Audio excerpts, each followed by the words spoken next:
Hello everybody, I'm Mossy, welcome back to the Let's Play. In the last episode we did the horrid dreaded 100 coin star of Dire Docks. I did a pretty simple red coin mission, and in this episode we're going to be aiming to finish Dire Docks. So we can move on to the final, not the final area, but the second floor of the castle. The basement does not count as the first floor. Anyway, so through Dredge Stream, pretty simple mission. What we want to do is swim to the other side of the dock and get ourselves a metal cap. So, since it's going to take a couple seconds, we're just going to enjoy the music. And as you see there, the stream is making some rings. I'm sure you can figure out on your own what that means, but just because I want to state it for clarity's sakes, we gotta stand through some of those rings in succession to get a star. Pretty simple mission. Quite frankly, after the nightmare that was the 100 coin star, we're not gonna really have to worry about much else. Forgot there was a wall separating both blocks. Anyway, what we're gonna do is Mario rotate, get ourselves a metal cap, and sink into the water. It may have been a better idea for me to have a long jump there, but I didn't. So what we want to do is just go up to the stream and miss the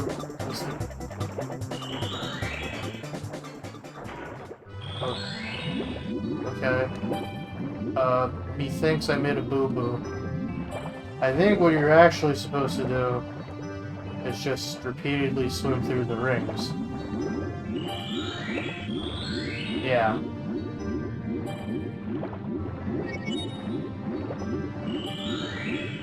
Well, now I just look like a dumbass. Anyway, you do it 5 times and there's your set. That's what you need the metal cap for. I knew the metal cap was important in some form for this mission. And that's why. Now, I know I called them missions, but actually, if I'm correct, those are actually the names of the stars themselves. So apparently, while they were making the stars to power the castle, they're like, we'll name this one Through the Dredge Stream. We'll name this one Bowser's Submarine. We'll name this one 100 coin star of Dire Docks.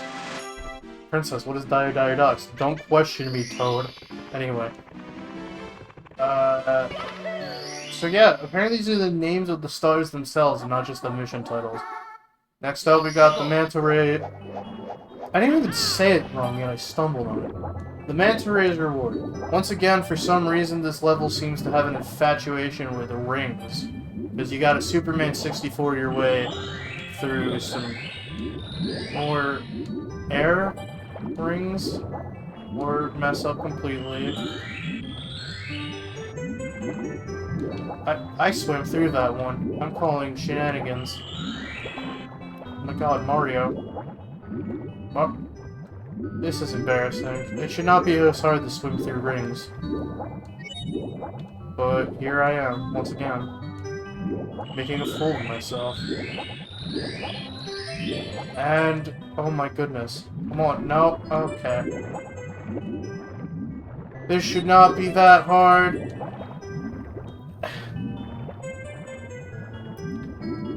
Why? Why do I always take some of the easiest levels in the game and just make them look so much more difficult than they actually are? Anyway, there's our star. Now we gotta be very careful while getting it or we'll die to the whirlpool because this game is mean. There you go. Easy peasy lemon squeezy. And now, for the final star of Dire Docks, we have Collect the Cat. As said, we need both caps. Which, just in case you didn't know, which actually I completely forgot, yes, you can combine the powers of the caps.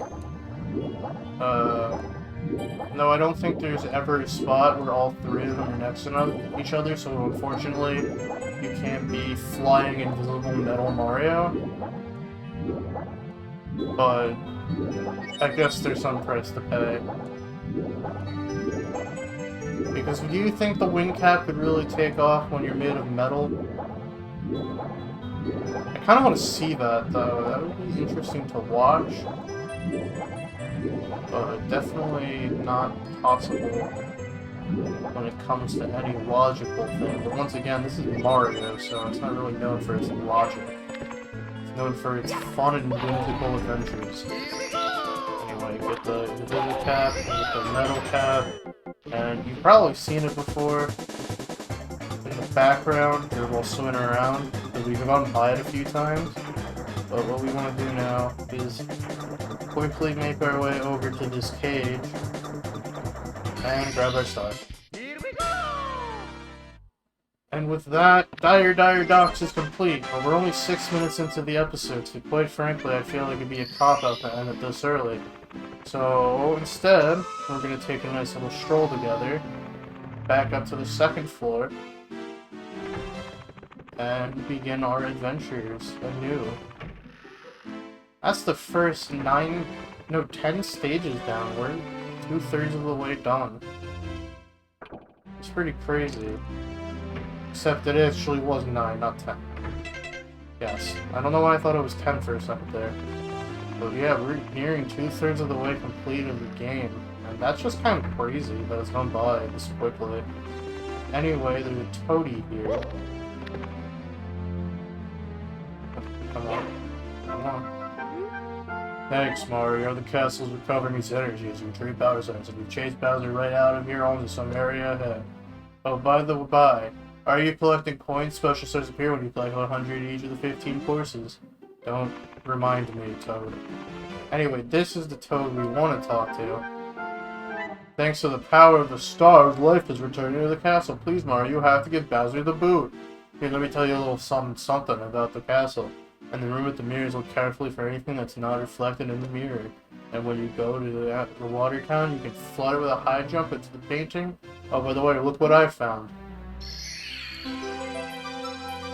And get us a free star from the Toad.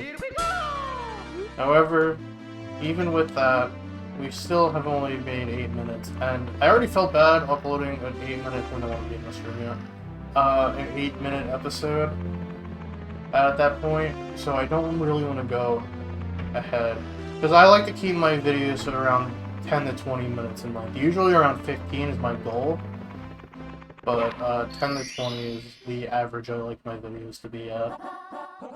So we're going to start this 10th course, Snowman's Land, the other snow level, and this is an alright course. It's pretty similar to Cool Mountain. I don't know why I completely blanked on the name, but at the same time, pretty different. I don't remember the 100 coin star being too hard on this area, so we'll probably be doing that at a later point, as now we just want to do... I like to do the stars in order, you don't have to, which is one of the things that makes this game so great, is that you don't have to do the stars in order at any point. I mean, there's a few stars you can't really access immediately until you do some other prerequisition, but for the most part, I could just go get star number 6 right now if I so desire.